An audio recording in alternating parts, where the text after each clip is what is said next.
The Frostbitten. Compiled from the Personal Journal of Anna Carter, January 3rd, 10 a.m. On the trail. The first day of the hike. Clear skies, powdery snow, and the quiet hum of winter all around us. This trip was Daniel's idea. His last adventure before settling down. We all laughed at that, but maybe he was serious. Emily's leading the group, as always.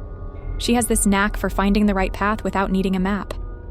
Thomas is grumbling about the cold, which is typical, but even he can't deny how beautiful it is out here. Oliver's quiet as ever, snapping photos. Daniel? He's lagging behind, singing off-key to keep our spirits up. I wonder if we should have waited until spring. The mountains feel different in winter, like they're watching us. January 5th, 3:45 p.m.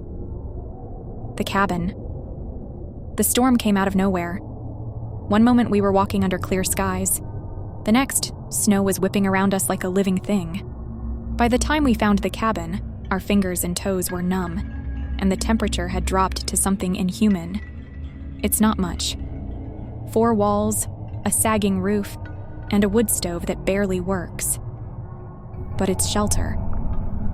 Daniel volunteered to gather firewood despite my protests.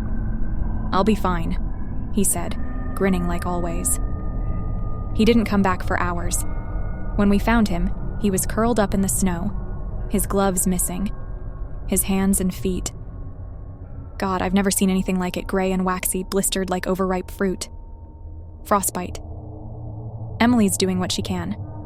We wrapped his hands and feet, trying to warm him slowly. But it might not be enough. January 6th, 2 a.m. Daniel. He's alive. That's the good news. The bad news is everything else.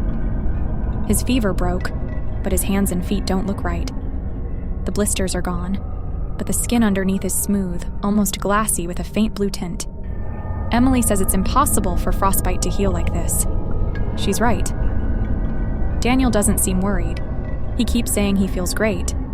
Better than great, even. But he's not sleeping, and his skin feels cold. Not normal cold, like ice. Thomas joked that he's turning into the Snow King. No one laughed. January 7th, 12:30 p.m. On the move. The storm passed. We decided to head back to the village, carrying Daniel between us. He argued at first, saying he could walk, but when he tried, he collapsed. The strangest thing happened on the trail. Snow started falling again. Not heavy, just a light dusting. But wherever Daniel's hands brushed the ground, the snow froze solid. Not like frost, but jagged sheets of ice. I caught him staring at his hands, his expression somewhere between fascination and terror. He didn't say a word. January 8th, 9:15 p.m. The village. We made it back. Barely. The locals didn't ask many questions, just pointed us to the inn and muttered something about the mountains. Daniel's resting now, or pretending to. His hands and feet are completely covered in that icy blue skin, and it's spreading. Up his arms, his legs, he doesn't seem to notice. Emily and I talked to the innkeeper, a wrinkled old woman who seemed reluctant to even look at us. When we described Daniel's condition, she crossed herself and whispered one word: frostbitten. She told us a story, an old legend about the mountain, how it doesn't just kill those who venture too far but claims them, how it leaves them alive, but not human. January 9th, 1 a.m. Whispers. I woke to the sound of cracking ice.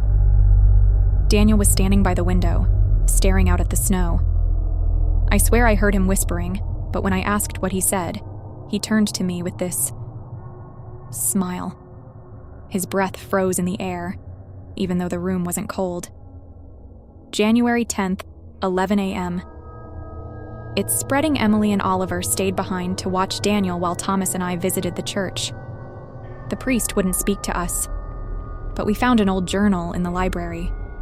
It described a man who returned from the mountains years ago with frostbitten hands and a craving for the cold. By the time the villagers realized what he was, it was too late. He'd frozen half the village before disappearing back into the wilderness. When we returned, Daniel was worse. His eyes, they're not brown anymore. They're pale, like frost-covered glass.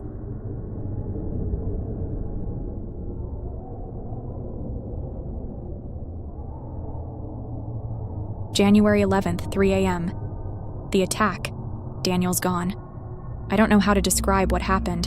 One moment he was lying on the bed, quiet and still. The next, the room was freezing, frost crawling up the walls, our breath turning to ice.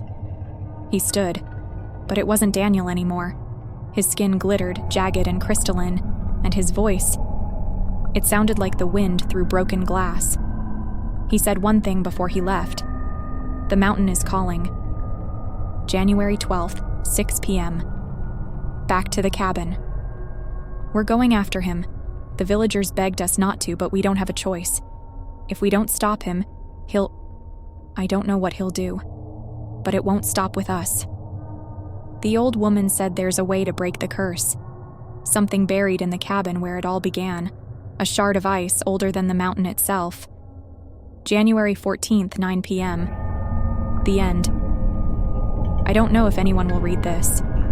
We found Daniel in the cabin, or what was left of him. He wasn't human anymore.